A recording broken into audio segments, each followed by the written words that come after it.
Hai, perkenalkan, nama saya Thomas Dukun Batona. Kali ini akan menjelaskan tentang apa itu desain web dan apa saja yang ada di dalam sebuah desain web.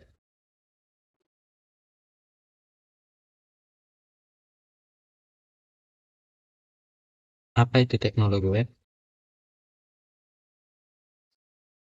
Teknologi web adalah berbagai macam alat dan teknik yang digunakan dalam proses komunikasi antara perangkat melalui internet.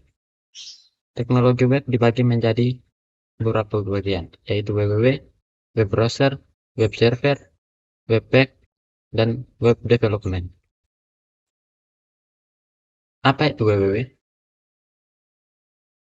www adalah singkatan dari World Wide Web yang merupakan sekumpulan dari konten yang dapat diakses melalui internet via HTTP dan URL. HTTP merupakan Hypertext Transform Protocol sendiri, merupakan protokol yang digunakan oleh komputer untuk berkomunikasi melalui internet.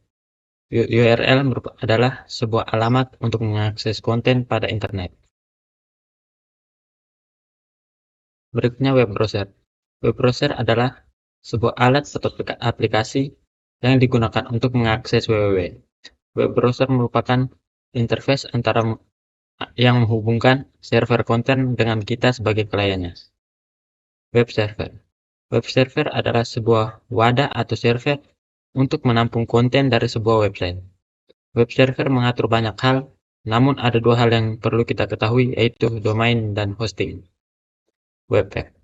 Webpack adalah sebuah file digital yang diakses melalui internet via web browser. Berikutnya, apa itu web development? Web development adalah sebuah proses untuk membuat dan mengelola sebuah website.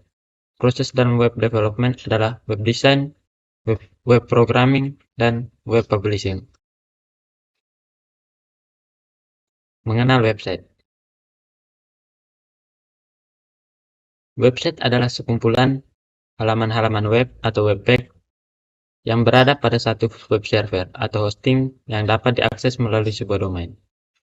Tujuan utama dari sebuah website adalah untuk pengenalan brand, produk, dan sebuah informasi. Usability. Usability pada website adalah sebuah istilah yang digunakan untuk mengetahui seberapa mudah website itu digunakan. Komponen dalam usability adalah valuable atau nilai yang merupakan aspek pertama dalam website usability. Misalnya, website yang akan memberikan informasi tentang sebuah produk atau perusahaan. Kedua, learnability. Merupakan aspek usability yang menekankan pada kemudahan pengguna untuk mengakses fitur pada website tanpa dipandu oleh si pemilik website. Ketiga, efisiensi. Efisiensi tentu terkait efisien pengunjung website ketika mengakses sebuah website. Berikutnya, memorability. Memorability merupakan aspek usability website yang menekankan pada seberapa ingat nantinya pengunjung terhadap website yang kita buat. Berikutnya, arsitektur informasi. Dari gambar yang dilihat, arsitektur yang pertama adalah linear atau sekuensial. Dari gambar yang dilihat, sangat gampang dan sederhana, maju mundur untuk edukasi dan storytelling. Yang kedua, hierarki. Dari gambar yang dilihat, sangat praktis, menampung banyak informasi, referensi, dan website web untuk website atau web app. Yang ketiga, network atau web. Dari gambar tersebut sangat kompleks, pengguna yang expert, mudah untuk eksplorasi untuk backend app, basic app. Lebar dan dalam arsitektur informasi. Kedalaman informasi semakin dalam, semakin spesifik, tetapi juga akan membuat pengguna tersesat dalam situs.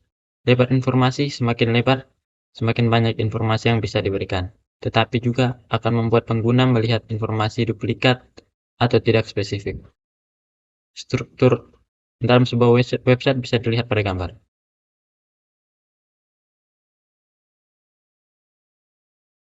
Berikutnya, kita akan mempelajari tentang HTML. Apa itu HTML? HTML merupakan singkatan dari Hypertext Markup Language yang merupakan standar penulisan sebuah halaman website. Struktur dalam HTML diibaratkan dengan sebuah badan di mana ada kepala, badan, dan kaki. Struktur HTML dapat ditandai dengan tag-tag. Berikut merupakan tag dalam HTML. HTML merupakan tag pembuka, head merupakan tag untuk meta dan keperluan teknikal lainnya seperti CSS dan JavaScript. Body merupakan tag isi dari halaman HTML, dan footer untuk bagian akhir atau kaki sebuah website. Tag dalam HTML. Bisa dilihat banyak sekali tag yang digunakan dalam proses pembuatan website. Dalam penulisan tag dalam HTML diperlukan aturan tag pembuka dan tag penutup, seperti pada contoh. Selain tag, ada juga atribut pada HTML yang berfungsi sebagai informasi tambahan pada tag HTML. Misalnya, border. Atribut border pada tag table berfungsi untuk membuat garis pembatas pada table. Berikut tentang CSS. CSS adalah sebuah bahasa yang digunakan untuk melakukan styling terhadap suatu halaman web. Selektor dalam CSS. Ada beberapa selektor dalam CSS, yaitu element selektor, ID selektor yang ditandai dengan tanda pagar, kelas selektor yang ditandai dengan tanda titik, universal selektor dengan tanda bintang, dan selektor kombinasi. Penulisan CSS.